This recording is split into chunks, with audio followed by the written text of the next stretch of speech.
Bismillahirrahmanirrahim. Assalamualaikum warahmatullahi wabarakatuh. Rekan-rekan guru semuanya dimanapun berada, selamat datang berjumpa kembali dengan Guru Irel Kapten Badai menampilkan informasi menarik seputar pendidikan dan keluarga. Pada kesempatan kali ini kita akan membahas tentang asesmen awal 6 pondasi pada masa transisi PAUD SD. Yang Guru Iril tampilkan kali ini hanyalah contoh ya rekan-rekan semuanya. Sebelum kita lanjut, silahkan teman-teman tekan tombol subscribe untuk mendukung keberlangsungan channel ini. Baik, kita bahas pembahasan pertama. Lembar asesmen awal transisi PAUD SD tahun pelajaran 2024-2025. Nomor 1, aspek kemampuan fase fondasi yang akan diamati. Pada kesempatan kali ini, pada contoh ini, yang pertama ini mengenal nilai agama dan budi pekerti.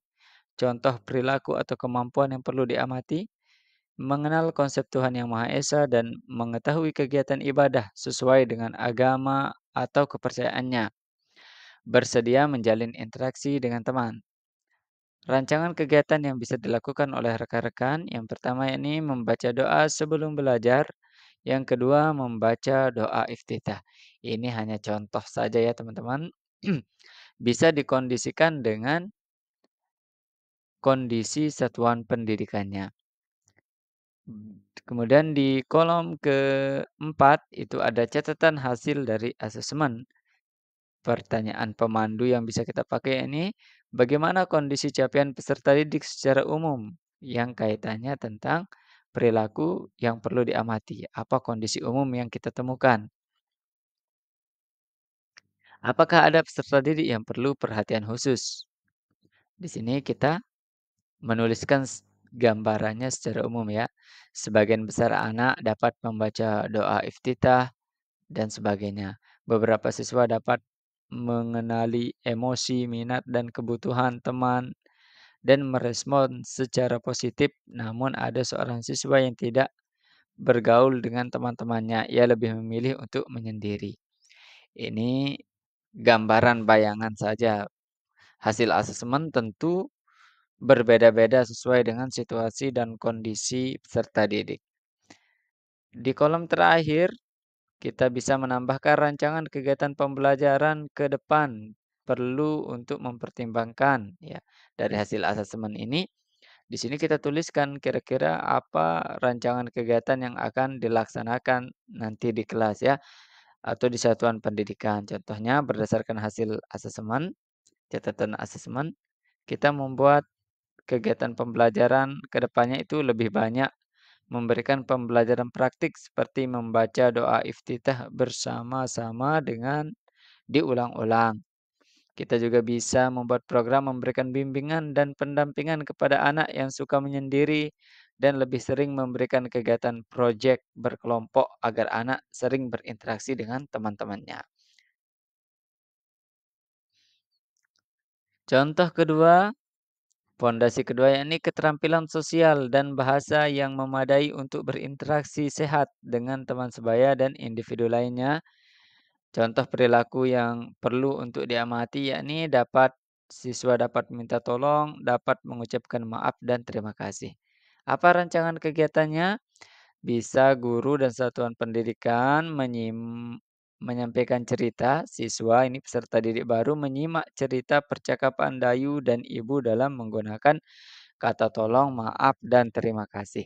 Bisa saja cerita-cerita lain yang memang mengandung kata maaf, tolong, dan terima kasih ya rekan-rekan semuanya. Kemudian di kolom keempat dicatat apa temuannya selama proses kegiatan ini berlangsung. Di poin ketiga, kematangan emosi yang cukup untuk berkegiatan di lingkungan belajar. Apa yang perlu diamati? Yani siswa mampu menunggu atau antri. Siswa dapat mempertahankan perhatian untuk mengikuti kegiatan di dalam kelas dalam rentang waktu yang sesuai dengan usianya. Contoh kegiatan yang bisa kita lakukan, melakukan kegiatan mewarnai dengan gambar yang sudah disediakan. Apakah nanti anak-anak itu bisa bersabar? Ya, bisa saja guru menyiapkan satu kotak pensil warna yang dibagi dengan teman-temannya yang lain. Baru diamati oleh guru itu apakah teman bisa berbagi, peserta didik bisa berbagi atau bisa menunggu ya. Pondasi selanjutnya, pemaknaan terhadap belajar yang positif. Kegiatan yang perlu diamati Kegiatan yang perlu diamati, senang datang ke sekolah, mau mencoba kembali atau memperbaiki pekerjaan jika melakukan kesalahan. Contoh kegiatan yang bisa kita lakukan yakni kegiatan berbagi cerita tentang sekolah ya. Kita minta peserta didik untuk menceritakan tentang sekolah setelah berkegiatan di sekolah. Masih pada pondasi keempat, yakni pemaknaan terhadap belajar yang positif, perilaku yang perlu diamati, yakni menunjukkan keingintahuan dengan mengajukan pertanyaan. Contoh kegiatannya, kegiatan berbagi cerita tentang pengalaman di sekolah yang baru. Nanti ketika teman-teman peserta didik memilih untuk bercerita, peserta didik yang lain bisa mengajukan pertanyaan, ya.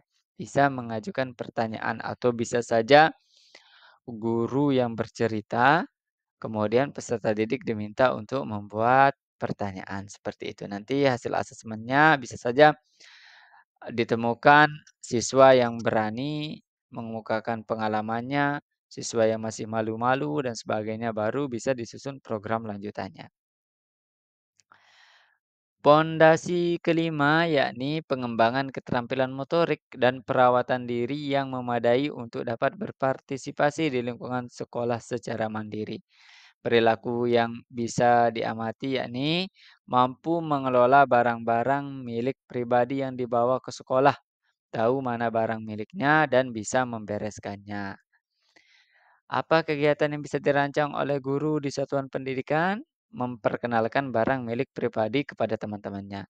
Bisa seperti peserta didik dihadapkan berpasangan atau berkelompok, kemudian mengeluarkan isi tasnya, kemudian mereka memperkenalkannya ya. Nanti dari hasil kegiatan itu, rekan-rekan guru bisa mengamati seperti siswa dapat memperkenalkan barang milik pribadi kepada temannya beserta fungsinya. Ada tem a ada siswa yang tidak mampu memperkenalkan barang milik pribadinya, ada yang tidak bisa merapikannya atau tidak mau merapikannya, semua dicatat di sini ya. Masih di pondasi kelima, pengembangan keterampilan motorik, kegiatan perilaku yang bisa diamati yakni mampu secara bertahap menjaga kebersihan diri.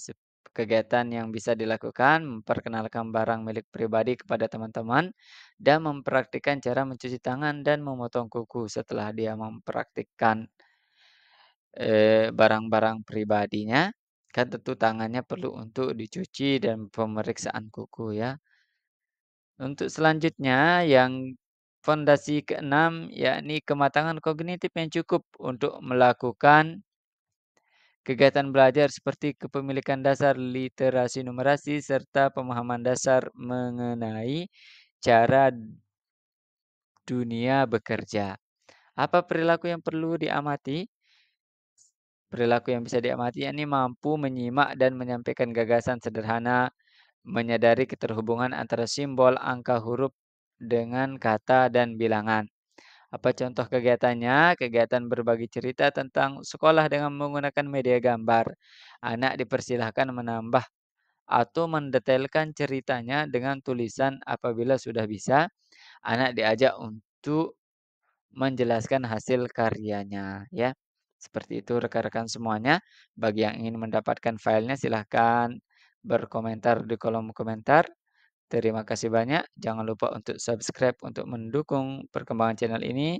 Komen, kritik, dan sarannya juga ya rekan-rekan semuanya. Wassalamualaikum warahmatullahi wabarakatuh.